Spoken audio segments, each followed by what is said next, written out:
Sekarang kita tahu Arsenal pergi final. Abang rasa layak tak? Saya rasa mengikut pandangan bola Arsenal tak layak lah. Abang rasa layak tak Arsenal pergi final benarnya? Saya rasa dia layak kot. Lama dah dia tak kat. Dan ni kita tahu dah Arsenal pergi final. Abang rasa layak ke final? Nasib kot sebab laluan dia mudah ke UCL. Kita tahu lah ni Arsenal pergi final. Abang rasa layak tak benar? Layak lah muka dia daripada awal lagi. Tahun ni milik dia kot. Arsenal sekarang pergi final. Abang rasa layak ke tak? Final boleh pergi. Cumanya nak menang tu tak boleh lah. Tapi abang rasa final je akan jumpa siapa? Bayar. Bayar lah. Bayern kot sebab Bayern pernah champion UCL 6 kali lah. PSG lah, PSG. PSG. Final abang rasa Pim menang? Arsenal. Oh Arsenal. Jumpa Bayern dia menang. Dia akad piala tahun ni. InsyaAllah. InsyaAllah. Menang mudah lah Bayern. Menang mudah sebab Arsenal masuk sekali je UCL tu pun kalah final. Jumpa PSG menang mudah ke lagi? Menang mudah lah. 3-0 lah. 3-0. EPL ke nak?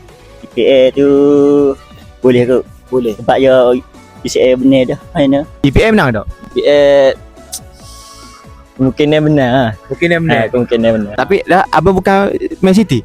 Kita lah. Ia pun mana ada UCL. Tak ada trofi.